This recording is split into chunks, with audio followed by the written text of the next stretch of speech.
The title of our conversation, or the theme of it, is called The Long Way Around, cause ain't no shortcuts.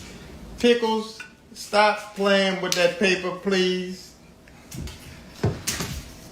The reason we're having it is a multitude of reasons, but we're going to start off with, there was a Instagram that was put up, or I guess it was TikTok, baby. TikTok that was put up by my son, my oldest son, Shalon.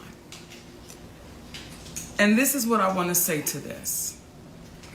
There are some people that are saying, oh, you should be ashamed of your mothering skills. You should be ashamed of yourself.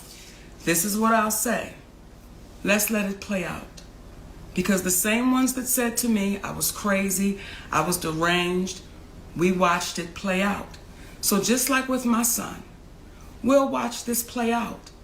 And I do want to address this though, Shalon. When you say her daddy, then that's when mommy gonna say stop playing, because you know this has been Uncle Sid your whole life.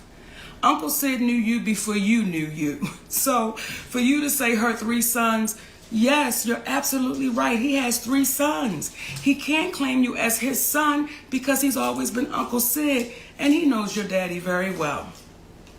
And love that brother. And the irony of all of this is not what is said, but what's left off. Yes. See, you're leaving off the fact that the last time we laid eyes on you, your mother got you everything you needed for the newborn baby about 3 years ago. You're forgetting about how I, from Georgia, am talking you through getting your car after we gave you the half of the down payment for it, and you were 31 years of age, 32 years of age at that point, and I'm negotiating the deal with the dealer for you as you sit there. And you have the vehicle you're driving right now because of your mother. These are the things that you're leaving out when you're expressing what you're expressing in reference to your mother. You're not expressing the relationship that you have with your father, where you spoke ill to him, not to mention spoke ill to your mother, but somehow your mother and father and I all have a loving relationship and communicate back and forth because of the love that we have for you. The one thing these individuals, and to the individuals out here that oftentimes speak after they've heard one side of the story, there's an old saying, believe half of what you see and none of what it is that you hear. Please don't take our word for it, but faith is this. Those who are parents and have raised their parents up to being adults. Your children. Raise their children up to being adults. Right on. Those who are parents that raise their children into adulthood know that there comes a time and a place in which they determine their own decisions, their own path. You can have multiple children that are raised in one house, but they act and they take on different things. The reason why it was so important for us to entertain these conversations that we typically have privately, or that we're influenced to have privately amongst the people in our community, is because we need to stop being embarrassed about being human beings and about being black human beings. You will oftentimes hear us saying we are embarrassing ourselves in front of them.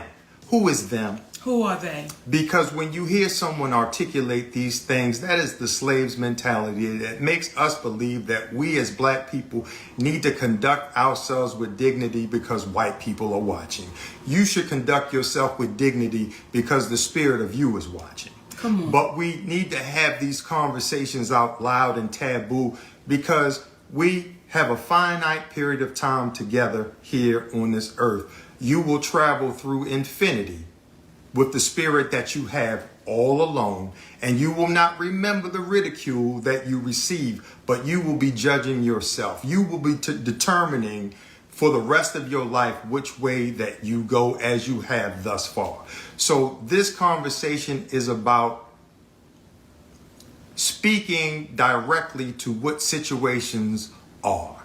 And many people oftentimes, when they are presented with an issue, they stay quiet, they hide, they disappear. And what we're saying is that's not who we are, because what you cannot do is you cannot trick an honest person. Come on. You can demean, you can say whatever you want to say about them negatively, but what will happen is truth has a way of standing the test of time. I forgot to have my phone to read the last text message that I gave to you, Shalon, where I told you about the understanding of how you are speaking to a woman and how you as a man and how you perceive things may be completely different from how your wife, how your mother, how your sister, how your daughter will look at things. And when you learn how to communicate a little bit better, then things will happen a little bit better.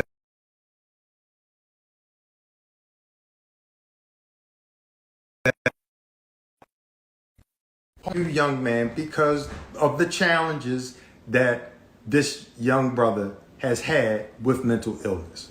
So we're communicating that out loud to speak to our community, to say, listen, y'all, if we have more public conversations, there will be less private angst. Come on. There will be less private issues that we carry on because we're afraid to communicate in front of wife.